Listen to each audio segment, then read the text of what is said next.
आप लोगों के बीच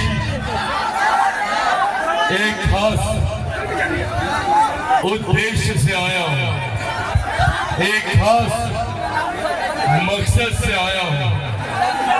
आप सब जानते हैं कि ये साल बिहार के लिए एक महत्वपूर्ण साल है। इस साल बिहार में विधानसभा के चुनाव होने वाले हैं और ये विधानसभा के चुनाव निर्धारित करेंगे हम लोगों के आने वाले 5 साल का भविष्य। और ये 5 साल किसी भी व्यक्ति के जीवन में अति महत्वपूर्ण होते हैं। हम लोगों ने एक लंबा समय गुजारा जहां एक करके ना जाने कितने ऐसे 5 साल हम लोगों ने बर्बाद किए विपक्ष की सरकारें बनाकर। बदले में हम लोग को क्या मिला?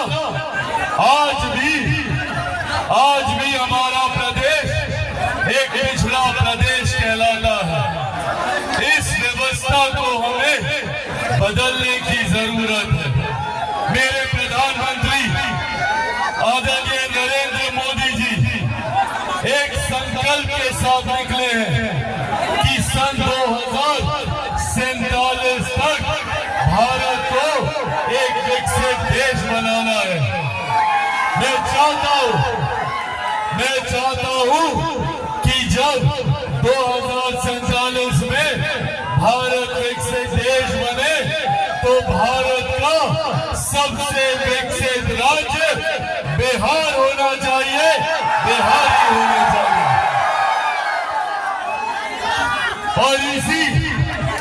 और इसी संकल्प के साथ मैं बिहार फर्स्ट और बिहारी फर्स्ट की सोच के साथ निकला हूं। साथियों, इस साल जब बिहार में विधानसभा के चुनाव हो तो जरूरी है कि बिहार फर्स्ट बिहारी फर्स्ट की सोच वाली सरकार बिहार में बने। मेरे प्रधानमंत्री नरेंद्र मोदी जी की सोच वाली सरकार बिहार में बने, एनडीए की सरकार बिहार में बने, विकास को गति देने वाली सरकार बिहार में बने। साथियों, आज केंद्र सरकार और प्रधानमंत्री जी की सोच का नतीजा है कि पिछले 10 सालों में देश ने नई ऊंचाइयां हासिल करने का काम किया। आज हम लोग गर्व से कहते हैं कि हमारा देश दुनिया की 5वीं सबसे बड़ी अर्थव्यवस्था बन चुका है। तो ये देश हमारे प्रधानमंत्री की है। जब देश की अर्थव्यवस्था मजबूत होती है तो राज्य का राजस्व बढ़ता है। जब राज्य का राजस्व बढ़ता है तो जिला में विकास के लिए ज्यादा राशि आवंटित की जाती है। और जब जिले में ज्यादा राशि आवंटित होती है तो हर व्यक्ति के हाथ में ज्यादा कमाई आती है, ज्यादा पैसा आता है।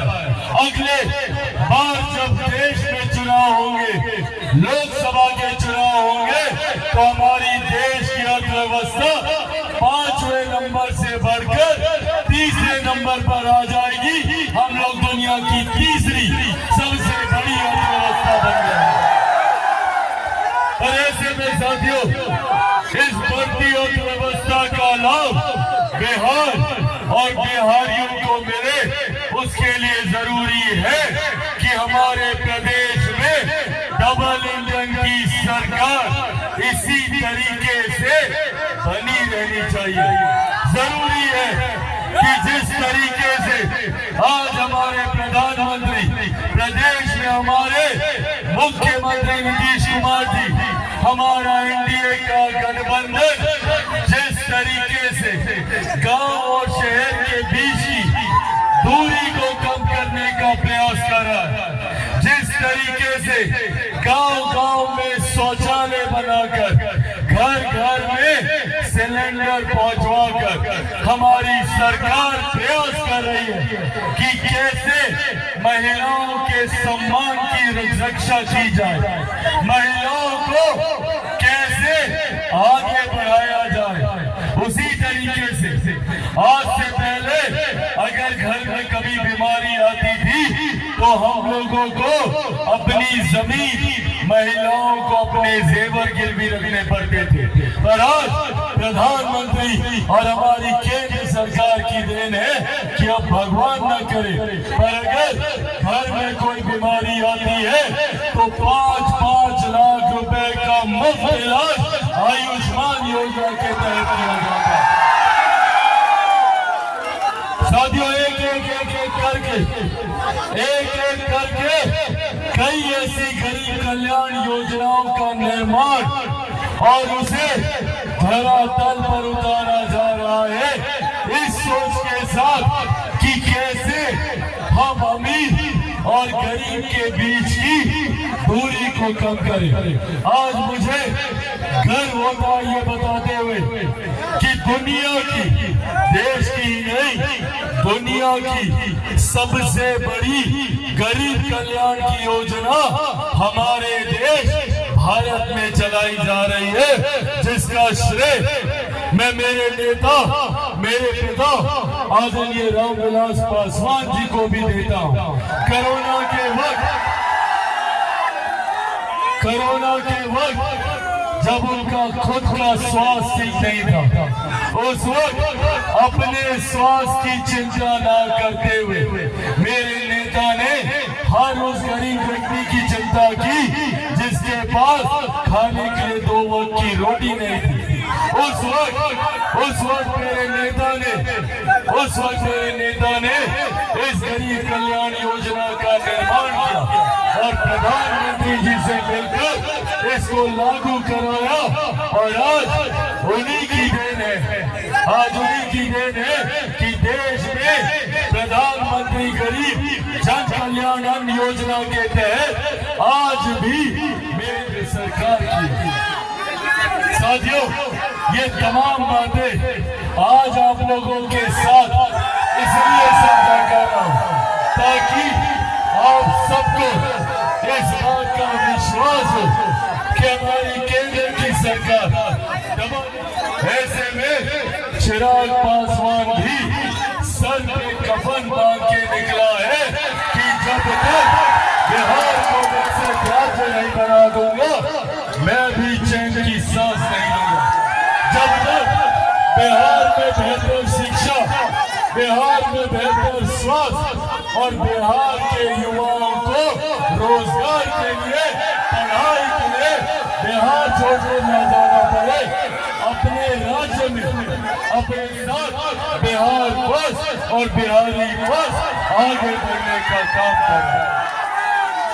पर मेरे इस संकल्प में साथियों जरूरत है मुझे आप सबके साथ की, आप सबके सहयोग की।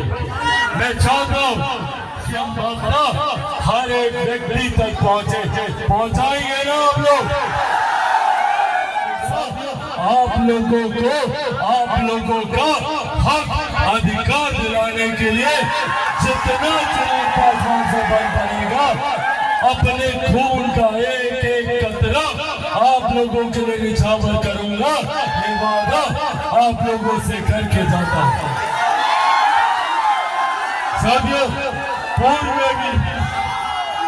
में भी कई बड़ी ताकतों ने प्रयास किया कि कैसे बिहारी बस की सोच को कमजोर किया जाए। बड़ी शक्तियों ने ताकत लगाई, जोर लगा दिया चिराग पासवान को समाप्त करने के लिए, चिराग पासवान को खत्म करने के लिए। पर जो लोग चिराग पासवान को खत्म